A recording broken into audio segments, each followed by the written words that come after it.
अस्सलाम वालेकुम, welcome to Gogi का किचन। आज हम गोगी के किचन में बना रहे हैं झटपट तैयार करेंगे हम मज़ेदार सी खीर। और खीर बनाने के लिए हमें सिर्फ चाहिए 3 चीज़ें, मिल्क, शक्कर और चावल। तो चलें स्टार्ट करते हैं आज की रेसिपी। चूल्हा मैंने ऑन कर दिया है और अभी हमने लो फ्लेम पे रखा है। इसमें डालेंगे हम 1 गिलास पानी।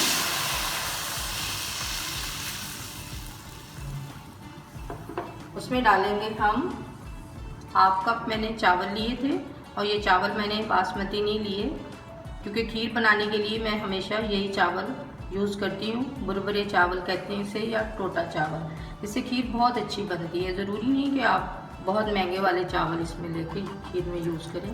हम इसको कुछ देर के लिए पानी में पकाएंगे ताकि इसमें हम दूध डालेंगे तो वो ज़्यादा नहीं यूज़ हो।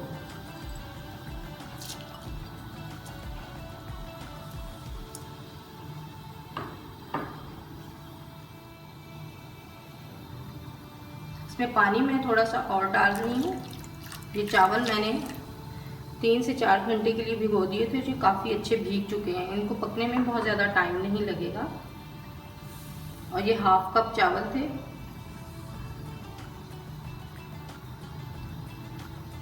अब जब तक पानी बॉयल होता है फिर हम आपसे मिलते हैं। 20 मिनट तक मैंने चावलों को पानी में पकाया है और चावल हमारे तकरीबन ये देखें गल चुके हैं। अब इसमें दूध जो है वो कम यूज़ होगा, तो अब हम इसमें दूध डाल देंगे। ये 2 बड़े गिलास जो हैं ये मैंने पानी के भर के इसमें डाले थे, क्योंकि 1 गिलास मुझे कम लग रहा था। अब हम इसमें फ्रेश मिल्क है, ये 1 kg इसमें डाल देंगे।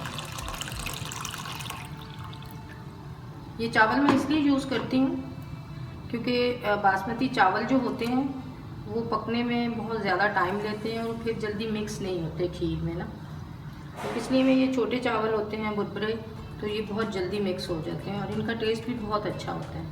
आप भी इसे ज़रूर ट्राई कीजिए, इससे बहुत अच्छी खीर बनती है।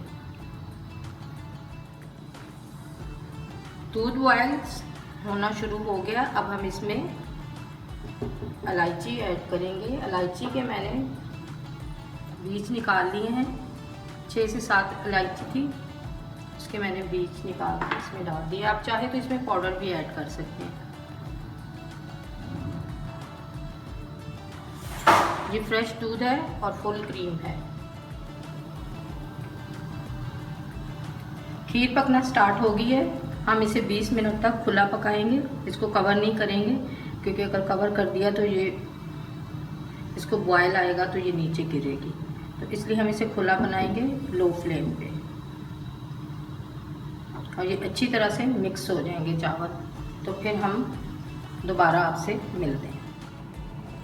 चावल हमारे अच्छी तरह से दूध के साथ मिक्स हो गए हैं और इसको हमने पकाया है 35 मिनट तक लो फ्लेम पे। आप इसको जितना हल्की आंच पे पकाएंगे इसका टेस्ट जो है वो बहुत ही शानदार और बहुत मज़ेदार होगा। अब हम इसमें ऐड करेंगे चीनी। 1 कप मैंने चीनी ली है, जो एक रेगुलर कप होता है चाय वाला, वो मैं डाल रही हूँ। आप मीठा जो है वो अपने टेस्ट के मुताबिक डाल सकते हैं। चीनी डालने के बाद भी हमने इसको 15 से 20 मिनट तक पकाना है, ताकि चीनी भी जो है वो अच्छी तरह से मिक्स हो जाए,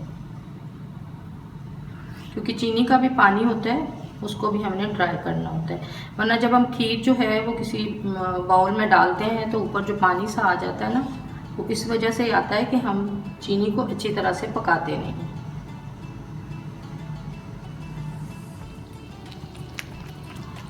खीर हमारी रेडी हो चुकी है। इसमें आपने टोटा चावल डालना है। टोटा चावल से खीर जो होती है वो गाढ़ी होती है। और चीनी डालने के बाद आपने खीर को पकाना है। ये नहीं कि आपने खीर में चीनी डाली और इसको फ़ौरन से उतार लिया, क्योंकि जब आप चीनी डालते हैं तो चीनी का भी पानी होता है। तो जब अच्छी तरह से चीनी पक जाती है तो खीर में एक रिचनेस आती है और एक शाइन आती है। जिससे खीर बहुत ज़्यादा टेस्टी और बहुत मज़े की बनती है। आपने ये खीर ईद पे ज़रूर बनानी है और आपने सबसे अपनी तारीफ़ करवानी है। आपने सेम यही क्वांटिटी डालनी है जिस तरह मैंने डाली है। और खीर बनाने के लिए हमें सिर्फ 3 चीज़ों की ज़रूरत होती है, मिल्क, चीनी और चावल। और चावल आपने इसमें बहुत ज़्यादा नहीं डालने। जब हम खीर खाएं तो ऐसा ना लगे कि हम बाइट ले रहे हैं। हमें खीर चाहिए जो बिल्कुल खीर जैसा टेस्ट दे हमें, ना आपने इसको बहुत ज़्यादा गाढ़ा रखना है।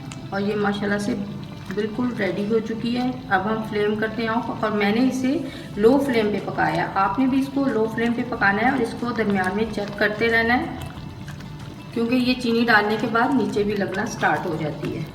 तो दरमियान में आप इसे चेक करते रहें। हम फ्लेम करते हैं हम ऑफ, और इसको हम करेंगे ठंडा होने के बाद डिश आउट।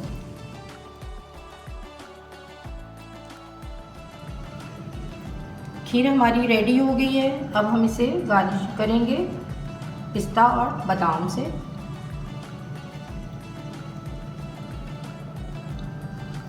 इस ईद पे आपने मेरी रेसिपी को ज़रूर ट्राई करना है और आपने खीर मास्टर बन जाना है और सबसे आपने बहुत तारीफ़ करवानी है और आपको ईदी भी बहुत ज़्यादा मिलेगी।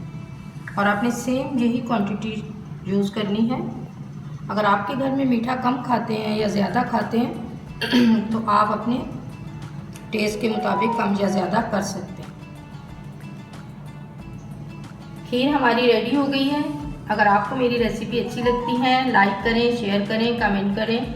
अगर आप मेरे चैनल पे नए हैं तो प्लीज़ सब्सक्राइब करें। और बात सुने, अगर आपने खीर अच्छी बनानी है तो मेरे चैनल को सब्सक्राइब ज़रूर कीजिए। ये ईद की स्पेशल रेसिपी है, आप भी इसे ज़रूर ट्राई कीजिए। मिलते हैं एक मज़ेदार सी वीडियो के साथ, नेक्स्ट वीडियो के साथ। अल्लाह हाफिज़।